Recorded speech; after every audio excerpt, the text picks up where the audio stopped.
In three, two, and one.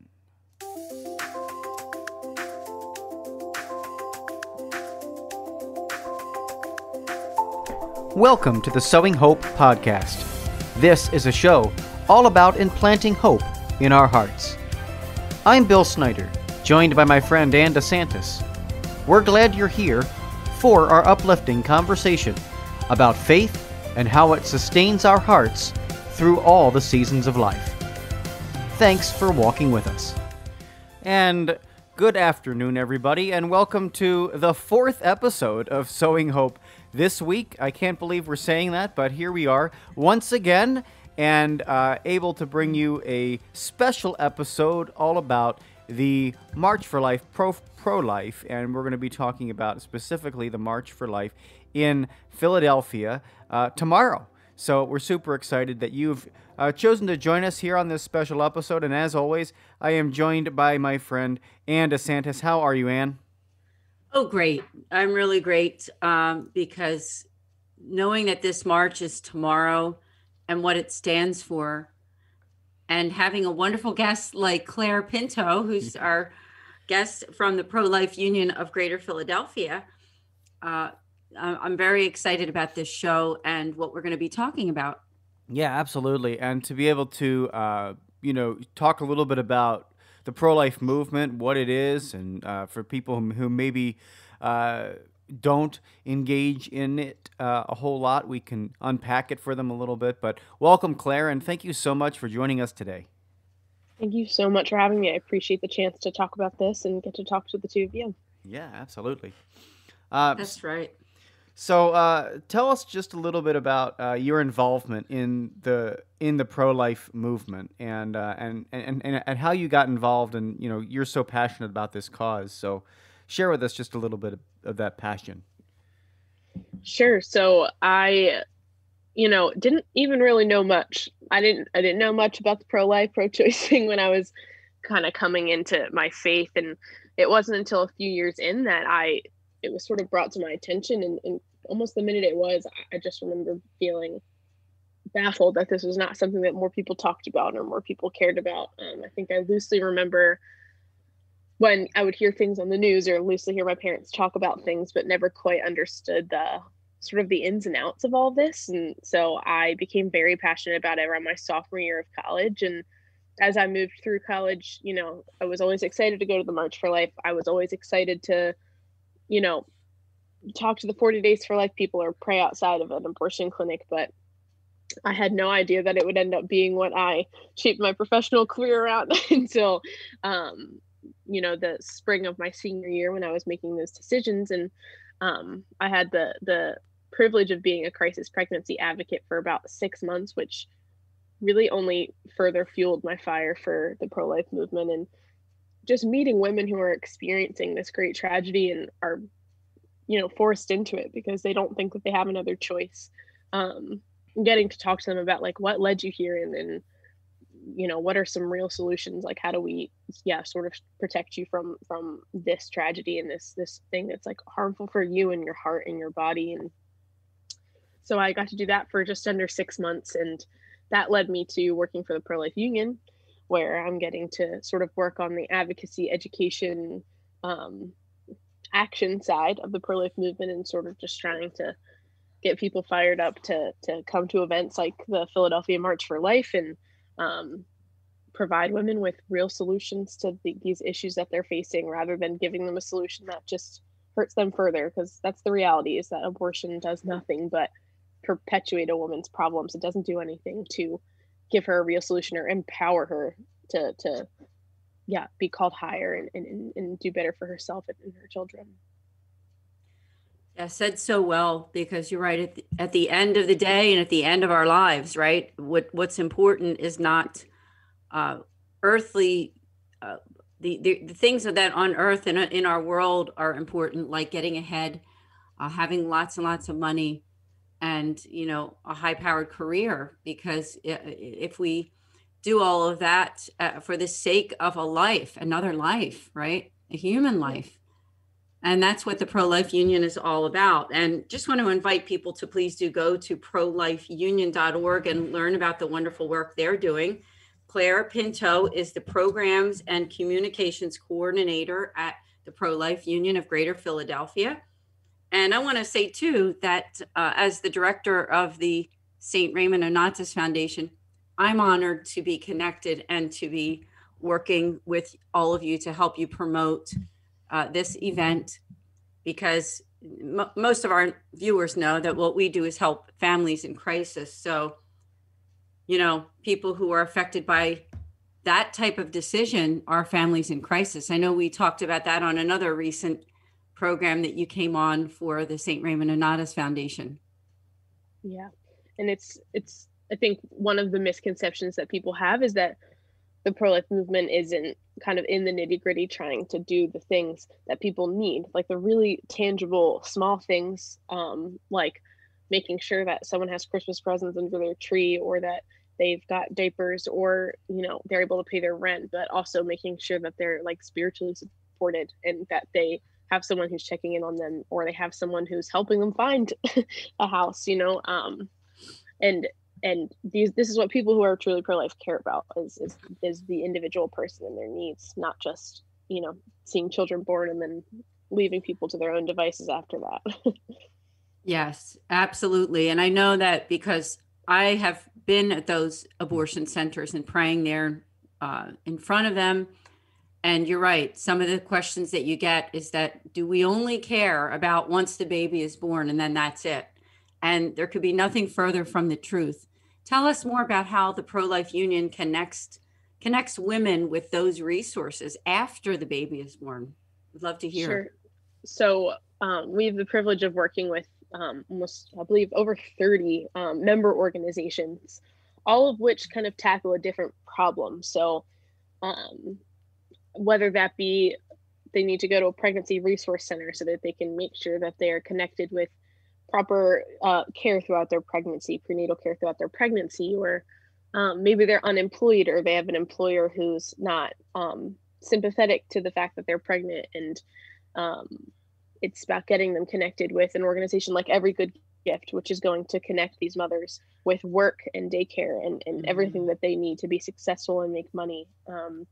Or I mean, the list is endless. We have a maternity home, Guiding Star Ministries, through the Pro-Life Union, and that'll, have a mother have a place to live, and for her and her children, and live in community with other mothers while being supported and encouraged spiritually and helping them get back on track. So we work with all these different organizations that tackle the problems that you most often see with women in crisis pregnancy situations. There's a handful of reasons why a woman feels abortion is her only choice. And our member organizations in the Pro-Life Union sort of try and take all of those specific problems head on and tackle them, because what we need is, like I said earlier, we need real solutions to real problems, not, I hate this analogy for the reality of abortion, but it's a bandage, because people think that it makes things better, and they think that it makes a quote unquote problem go away, when in reality, like, when you're taking the life of your own child, that has real effects on you for the rest of your life. And we're not looking to place women in situations where they're more beaten down, where they're more riddled with the struggles in their life, and now dealing with the emotional battle on top of that. So it's exciting, and it's never ending, because there's so many different solutions that are still needed, especially in the Philadelphia area, and problems that need to be tackled. But it's a gift to be able to sort of work with these amazing organizations that are sort of one-on-one handling all of these things that need to be handled. Yeah, I love, Claire, how you go right after the root causes of why somebody might be considering an abortion, and being able to connect women to those, those things that lift them out of those hopeless situations, right? I mean, like, Guiding Star, helping women live in a safe community, and all the other things that you're doing, even providing the temporal needs, diapers and wipes, and just those things that are needed so that women can feel safe and they can bring life into the world. I often say, when I talk to people about abortion, I say the greatest gift that a woman has is the ability to bring life into the world, and they are meant to, safeguard it. They're the custodians of that life that grows within them for a very, very short period of that person's life. I mean, it's 9 months, and they are a custodian, a very intimate custodian of that life for the first 9 months of its existence. And so, after that, of course, they're going to raise it and bring it up and all of those wonderful things that motherhood brings. But at the same time, they, when those things that threaten a woman, the insecurity, the doubt, the fear of having to go through this alone, creep in, I think it is easier for women just to cave into the pressure of our society, which screams at them, don't you want to be successful? Don't you want to have a career? Don't you want to, do these things? Which are all noble. I mean, there's nothing wrong with having a wonderful, high-paying career. We all want equality among genders and all of that. Nobody is talking about, holding women back, but there is something that is such in their nature, so beautifully imbued in their nature, to bring up life and carry it within them. It's part of who they are, and so I think when we call women to that and hold them to that standard by helping them with temporal needs, it is so important. Absolutely. I think one of my particular frustrations with the pro-abortion narrative as a woman is that abortion tells women that they're not capable of doing anything more. It tells women that they're not capable of fighting for a real solution. They're not capable of fighting for their child and for themselves. It tells women they're not strong enough. And I hate that narrative. I hate the narrative that you would never be able to figure out these real and challenging solutions and challenge yourself to be better. So you might as well just, give up and take the life of your child. It underestimates the ability that a woman has naturally, like you said, by her nature, from being able to bring life into the world. But that's a gift that only women have, is they can bear life. And it's an attack on the nature of women, and it's really, really kind of well disguised one at that. It is, but there's so much hope, really, honestly. I mean, organizations like the Pro-Life Union are helping to bridge that gap. I would like to ask you regarding the younger generations, because I think it does start in our culture with young girls also, and teenagers and young women who are having this skewed view of, as you said, of womanhood and what it means to be a woman and what they can and can't handle, and what's really important, right? What's really important in life. Where do you think the education comes in so that the culture of life can be a little bit more prevalent? I mean, I know that there's some wonderful speakers and authors doing great things, even like people like Dr. Christopher West with Theology of the Body has done so much. Would you have anyone listening that you could suggest that would be a good place for younger people to learn more about this dignity? Sure. I've fallen in love with some of the speakers and writers that I've encountered at conferences or through social media. Some of my favorites are Lisa Brennan-Kmeyer.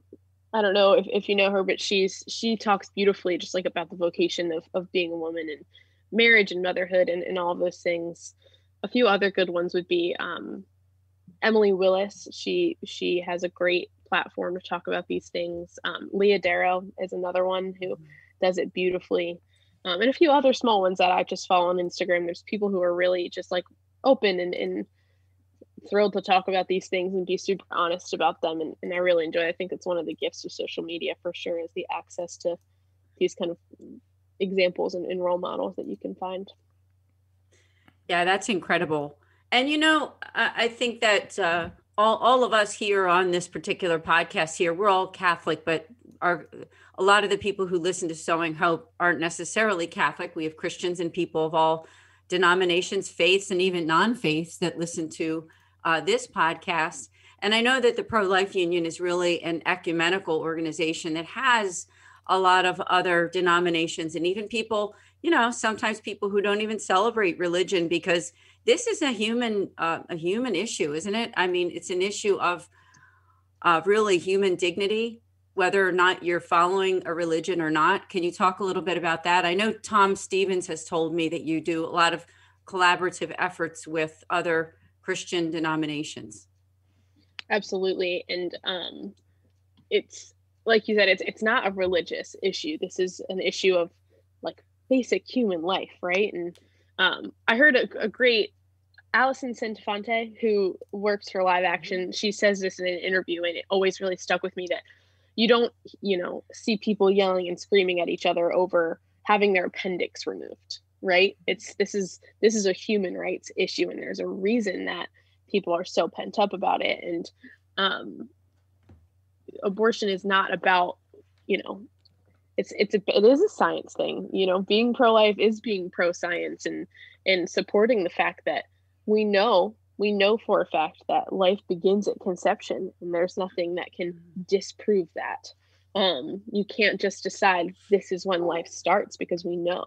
And it's making it into an issue, about being conservative or being liberal or being religious or not being religious, does exactly what we're aiming not to do, which is to draw attention away from, sanctifying and protecting the most vulnerable people that we have in our world, in our society. The preborn are the most vulnerable.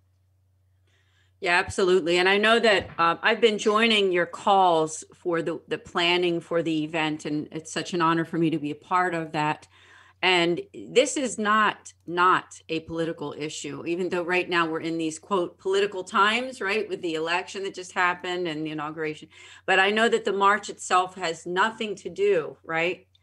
Wondered if you could talk about that, because some people are putting two and two together and thinking that maybe it has something to do with politics. But I think it's a common theme that you see oftentimes, because abortion is the government sanctioned, government approved thing, that this is a strictly political issue, and that any pro-life event would be a political issue as well. But we're not gathering to protest wearing masks. We're not gathering to, parade for one president or another. We are really just gathering to bear witness and to say enough is enough, and stop being silent about something that we should not be being silent about, which is terminating the lives of our children.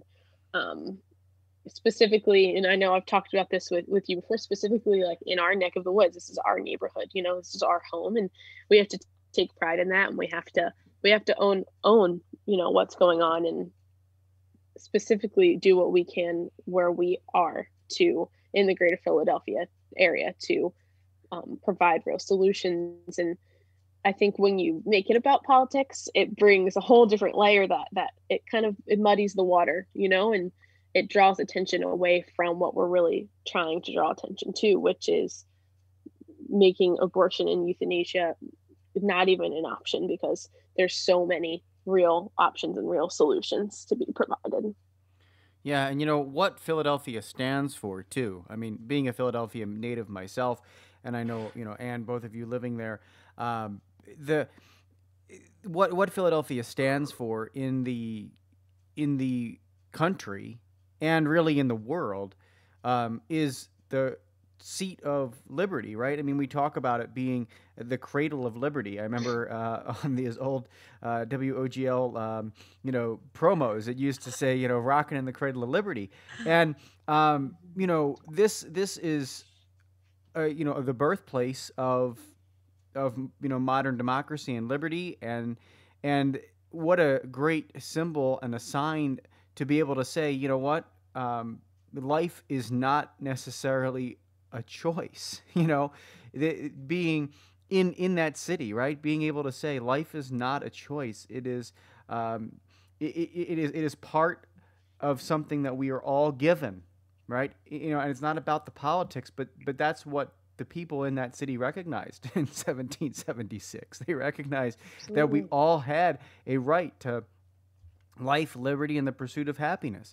And because of that, this great country was created. And so there we are fighting for that very thing. And it's not necessarily a fight, as you mentioned. It's just it's a rally to draw awareness. It's to provide real solutions to problems and band together. So what a great thing you are doing for the first time. I mean, 2021 is going to be the first inaugural Philadelphia March for Life, and that's such an incredible thing. It is, and it's exciting, and I like that you said Philadelphia, right? This birthplace of freedom, and that we're born with an inalienable right to life, liberty, and the pursuit of happiness. Life's the first one, Life is the first one. It's the most important. It's the most precious, and that's what we see attacked the most, avidly. So. Thank you. I like the fact that you also brought up euthanasia, and because part of pro-life is obviously, first and foremost is that whole idea of allowing a child to be born, right? I mean, allowing that child from conception until natural death.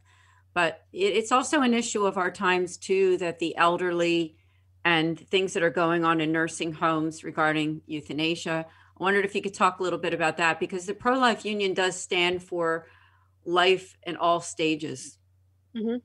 Yeah, so it's, being pro-life means to be protecting the sanctity of life from, we've all heard it a million times, but conception until natural death. And it's normal, and it's easy to get caught up at the beginning of that. And I think that to an extent it's okay, because how can we protect the elderly when we can't even get them in the world? And so, yeah, we're about protecting the sanctity of life from conception till natural death. And specifically the Pro-Life Union, we're focused on making abortion and euthanasia completely unthinkable. We don't just want these things to not be options. We want them to not even cross people's minds.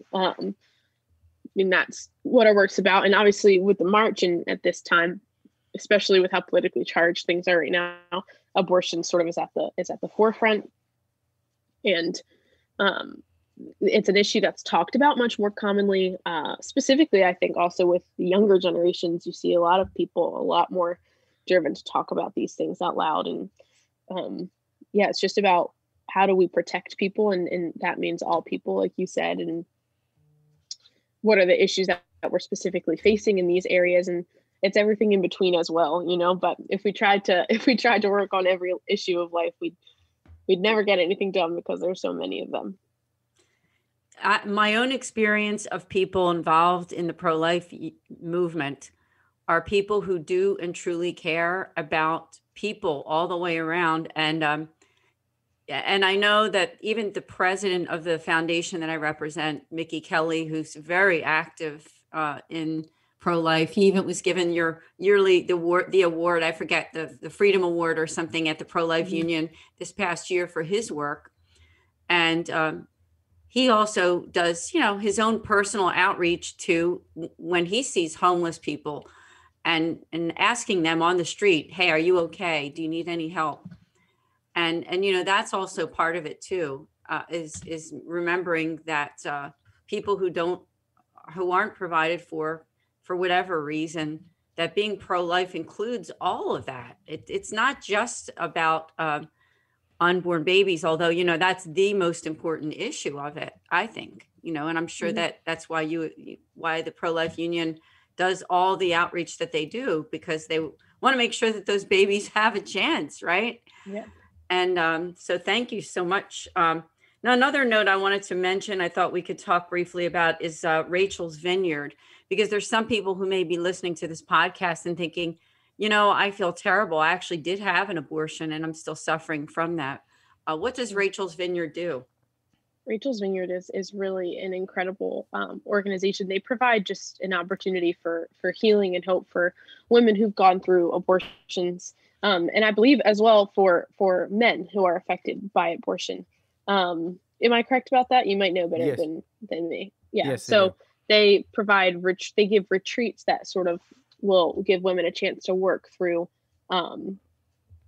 the wounds that have been caused by abortion, whether they were young and felt forced into abortion, or maybe they had one recently. It gives them a chance to kind of open that up, and invite in healing and support. And Rachel's Vineyards it's an impressive ministry. It's one of my favorites. When I worked as a crisis pregnancy counselor, we would always be able to refer women there, and it just is a gift to have that type of resource. It really is. I just had to mention that because there are people who, unfortunately, they have had abortions before, but there's always education and there's always support and prayer. So that's what Rachel's Vineyard is all about. So thank you for working with them too. Let's talk about the march. I mean, it's going to be an incredible event, starting with Mass at 9 o'clock in the morning with Archbishop Nelson Perez at the cathedral. So tell us more. Yeah, we're so excited. I can't believe it's here already. It's just been a lot of work and it's been exciting, but the day is going to be kicked off with, like you said, Mass at the Cathedral of Saints Peter and Paul. The Archbishop of Philadelphia, Archbishop Nelson Perez, will be saying that Mass. And so that'll be exciting. And after the Mass, we'll all gather outside of the cathedral. That'll be around 10:30. And that's when we're going to start our march. So we're going to be marching straight to Philadelphia Women's Center. So Philadelphia Women's Center, for those of you who are from Philadelphia or unfamiliar with the area, you'll know it's 777 Apple Tree Street. So it's in the center of the city. And we were looking at some numbers and some statistics. And so on average, there's 47 abortions per day in the greater Philadelphia area. And out of those 47, 22 take place at the Philadelphia Women's Center. So this place is responsible for a lot of abortions every day and every year. And so we're marching there, and you'll often, almost every day, find people praying outside of the Apple Tree Street Clinic. And we're going to just bear witness to what happens at this clinic. And the point of marching there is just to draw people's attention. We drive through, a lot of us drive through the city every day, and it's, this great tragedy is taking place here. And so we'll bear witness. We'll take a minute to pray. Or if you don't pray, just sort of be present and learn about what goes on and just soak it in. And after that, we're going to march to Independence Mall Visitor Center. And so we're going to do just a freedom rally at Independence Mall. And we're just going to gather, and there's going to be awesome music. A young man, his name's Jack Terzian, is going to be leading the music. He's really gifted. He can get anybody excited. So he's going to play some worship music with some of his own music. And that's going to lead into some really awesome speakers that we have lined up. And so it's going to be really exciting. And I think it'll be a gift to just gather with people, specifically for this cause that's so close to most of our hearts. So we have lots of great speakers, including Allison Santafonte from Live Action, Dr. Monique Ribeiro, Kathy Barnett, Ashley Garek will be there. So it's just going to be good. It's going to be an awesome group of people. Yeah, I'm excited. And on another note, some of the speakers you mentioned, Dr. Monique Ribeiro and also Kathy Barnett, have been guests on Sowing Hope, and also another show, Journeys in Faith, that I'm involved with. So we're so blessed to have connections with them. And it's also in our on our playlist, right, Bill, on Sowing Hope, if you want to go back and listen to their episodes of when they were interviewed by us. And so, it's a wonderful lineup. Now, tell us about the logistical parts of like, say, the parking, even things such as facilities. People have to use the facilities when they're there, and Sure. places to eat for someone, or should they bring food, that kind of thing.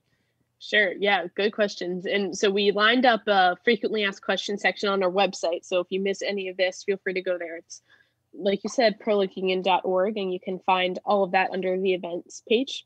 But basically, it's a typical Philly is always typically challenging with parking, but there'll be some free parking at the Basilica. It'll be really limited though. So, unless you're a super early bird, there's a few spots available there.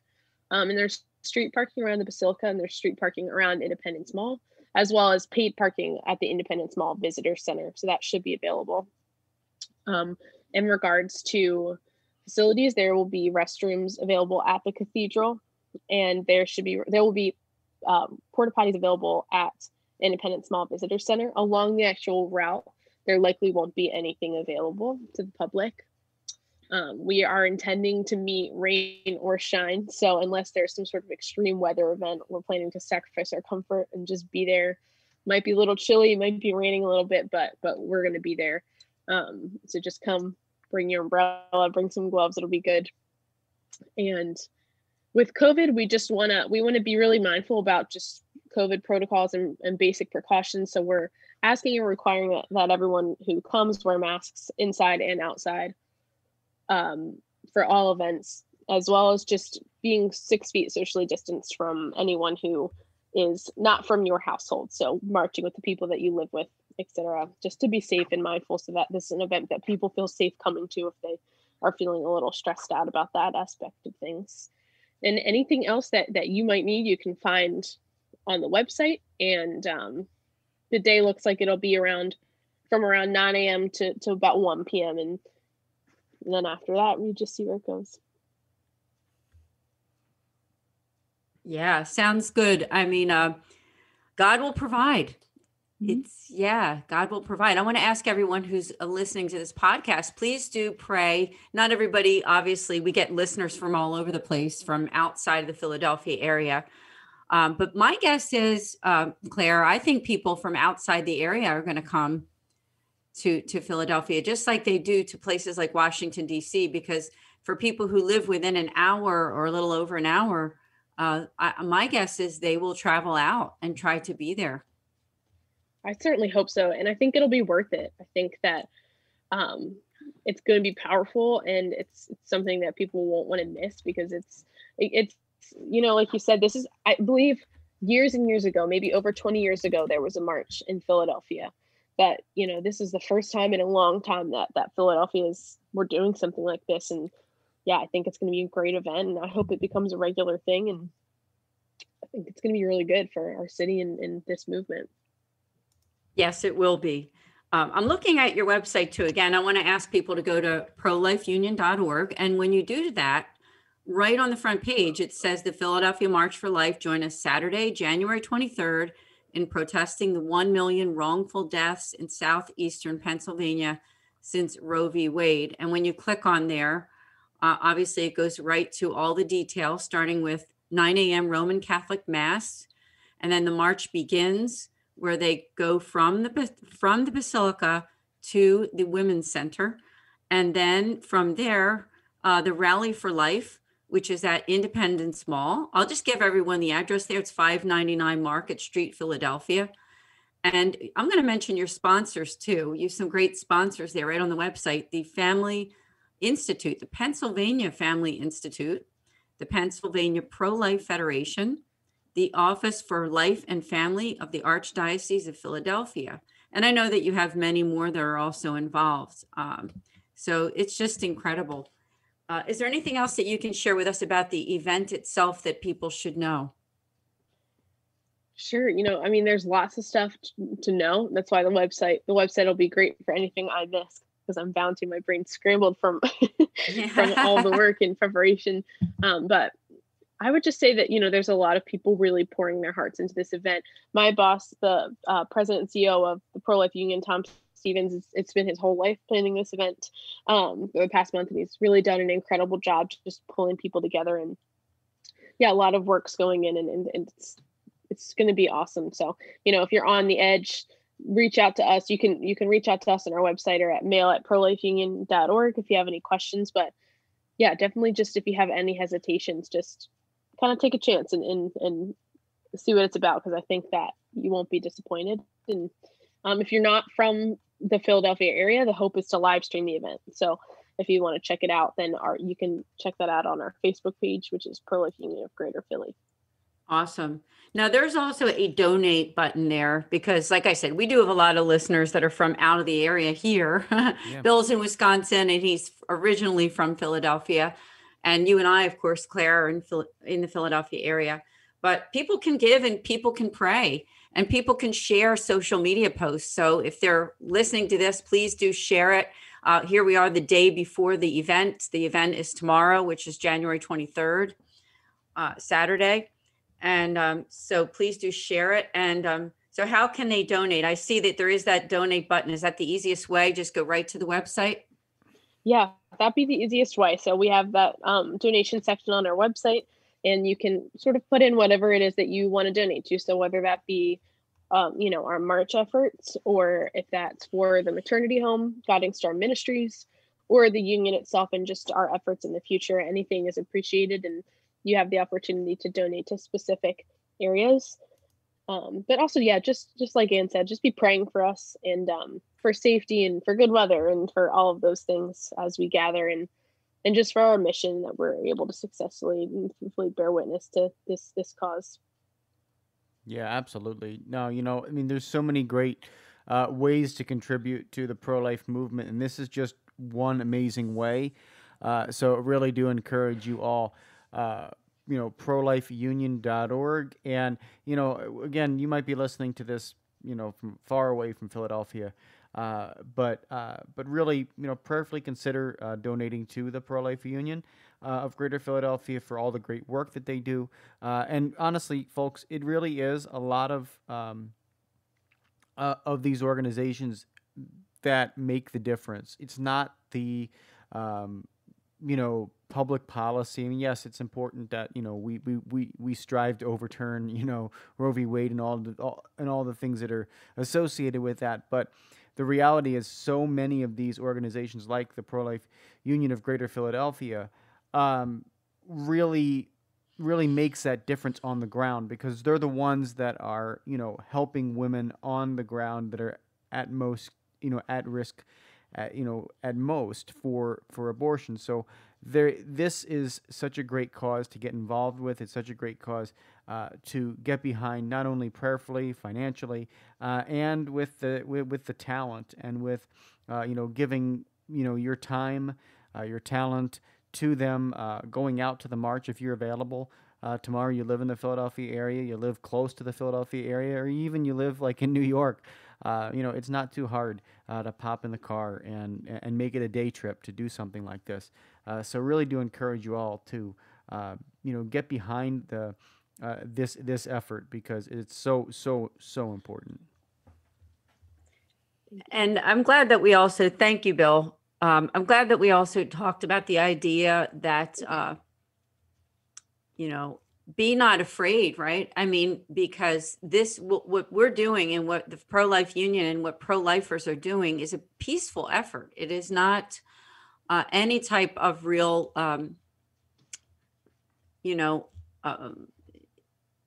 radical thing. I mean, it's radical in the sense of, yes, just the fact of praying radically, right? And ministering to people radically, but not a radical event in any way, shape, or form. Talk to us more about that, because I know there are some people that, with things that are happening in our country, yeah, they are slightly concerned and not wanting to get together with larger groups. But this effort itself is completely peaceful, being led by, right, the Mass with the Archbishop of Philadelphia. And yeah, absolutely. And we're, like you said, this is a peaceful gathering. It's a rally.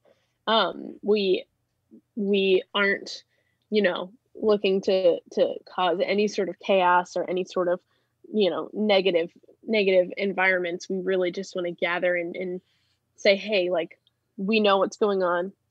We've had enough of what's going on, and we just want other people to see, the reality of what's going on in Philadelphia. And we're doing that with, like you said, Mass, and peaceful marching and rallying and music. It's going to be worship music and these really incredible leaders in the pro-life movement just talking, and it's just a gathering.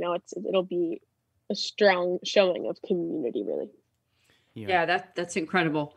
On the website, I noticed that says, I want to help. Okay. It says there, thank you. There are many ways to help: volunteer, donate, and become involved. So somebody is listening to this podcast and thinking, I've never done it before, but now I'm considering maybe doing something. And that was me too, because I was involved at a very local level, praying for abortion, the end of abortion in my own community. We used to have a Planned Parenthood only several miles away from where I live, and it did shut down. Praise God, years back. God. And I was involved with praying for that, for the end of abortion there. But that was the first time that I've gotten involved in praying in Philadelphia with Mickey Kelly, the president of the St. Raymond Nonnatus Foundation, where he and I go down and pray for a couple hours in front of the Planned Parenthood in Center City. So somebody's listening, and how will they get involved, and what is the training? I know that there's some kind of training too that they can find out about. There is. So I know firsthand how nerve-wracking it can be to do these things for the first time. And I would never discredit that, but you're capable of doing it if someone is listening and they want to pray outside a clinic and they're nervous. You're fully capable, and it's a really incredible, humbling and brave thing to do. And we actually, on our website, you can find a Sidewalk Servants series. So this is a series of videos set to train people to be a sidewalk servant. So to be able to pray outside of a clinic, and it was put together by Dr. Monique Ribeiro, and she just trains people on how to properly talk to women and educate them in a graceful, respectful, kind way to encounter women on the street, outside of clinics, and help to change their minds to courageously choose life. So you can find all that information on our website. And if praying in front of a clinic is not for you, there's so many other ways to volunteer. And if volunteering is not for you, there's lots of ways to donate. And there's something for everyone to be involved and take action and sort of put their beliefs into action in regards to all of this. So. Yeah, and you definitely said it. It takes a group. It takes a collective group, right? It takes a village in order to do this. It's not, one aspect that is going to, make this succeed. It's not, we need sidewalk counselors. We need, donors. We need prayers. We need all of these things to fall into place so that we can end abortion, but we can't do it with just one aspect of this. We can't just throw $1 million at this, and this is not just going to disappear that way. It's also not going to disappear if we don't put money toward it. So we have to do all of these things in collective, and I think that that's part of this witness on tomorrow, Saturday. You're gonna see. A group of people come together. One of the things that COVID really has done is separate people. Yeah, we've come together on Zoom and we've had a lot of these great things, but we don't get together in those large rallies, those large crowds, and we miss that because we are communal people, and people need to see how strong we are together. People need to see how many people are truly peaceably pro-life and that stand up and say, no more. I don't want this anymore in our society. But when we all do it from the comfort of our own homes, it's hard for the world to see it. The media doesn't cover it, the way it should be. The secular media doesn't cover it the way it should be covered. And we have to be able to say, all right, here are, several thousand people willing to stand up and stand together and say, I'm pro-life.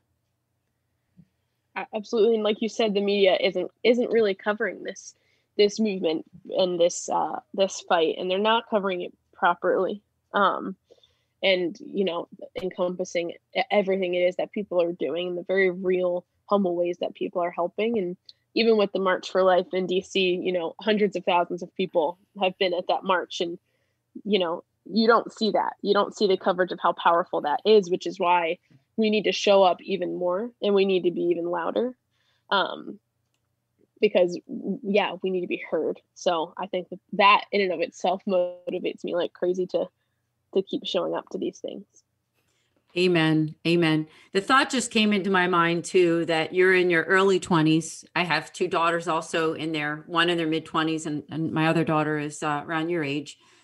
And for people who are in your age category, there's a lot of that pro-choice thinking, isn't there? I mean, I know that there really is. If somebody is listening and they are sort of on that fence, I wondered if you would have some words for them to help them to discern why they should be pro-life. Why shouldn't they just go along with the culture? Why is it wrong to not stand up for life?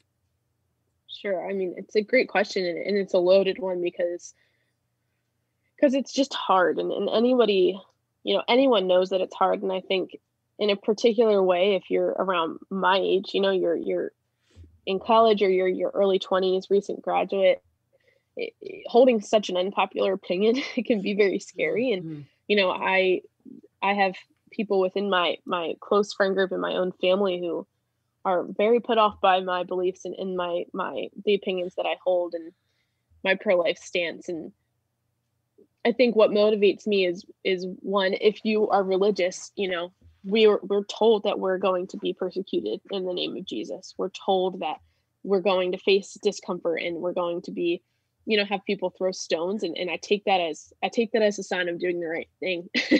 And if you're not religious, it's just so important to ask people questions about their beliefs. If you're on the fence, if you're on the fence, then start asking questions to people around you who have different beliefs than you, because what you'll find is if you just keep asking questions, if people aren't speaking from a place of truth, then they're going to run out of answers, and it'll always lead you to the true fact that life begins at conception, and there's no denying that. And I would just encourage you to be courageous and not be afraid to have an unpopular opinion, and not be afraid to challenge the people around you and in their beliefs as well. So as I know, it can be scary. Sorry about my dog barking. Hello. And it can be very scary, but it is worthwhile because it is so powerful to be standing behind the truth. It is. And just one other thing that popped into my head, where I think a lot of people in your age frame are very concerned about the environment. They're very concerned about living a holistic life.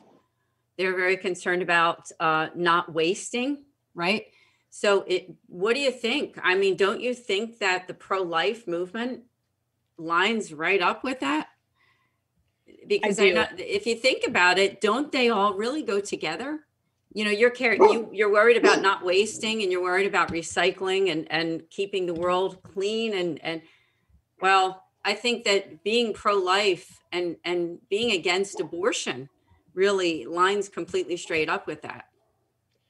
I do. And I think that it's one of the things that gets swept under the rug most often is that, we are talking about these issues as well. And more often than not, the issues that we're supporting kind of go hand in hand without people even really realizing it. And that's why asking questions and doing research is so incredibly important, because it's doing that research where you find those truths, and it's kind of when you can have the power of gaining your own perspective on these things. Amen. Awesome Amen. stuff. Thank you so much. And I just want to repeat again, as we're coming toward the end, is that we're talking about the Philadelphia March for Life. It's on Saturday, January 23rd, 2021. The schedule is 9 a.m. Roman Catholic Mass at the Cathedral, 10 a.m. March for Life begins. There's an 11:30 a.m. concert at Independence Mall, and then a 12 p.m. rally at Independence Mall. Everyone is required to wear a mask and social distancing. For more information, go to prolifeunion.org. And again, we've been talking to Claire Pinto. She is the Programs and Communication Coordinator at the Pro-Life Union of Greater Philadelphia. It's been such an honor, Claire. Thank you so much, and come back again to Sowing Hope. Thank you so much for having me. I appreciate it. Yes, and folks, we really do appreciate your great time today on this special episode of Sowing Hope. But we'll be back with you again next Tuesday.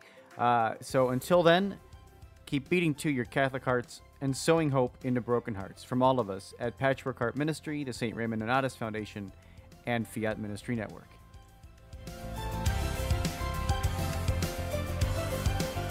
Thanks for listening to this episode of Sowing Hope on Patchwork Heart Radio.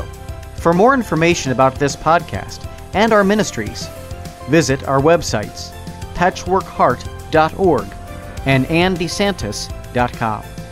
You can also follow and interact with us on Twitter at PWH Ministry or Andy Santis 2.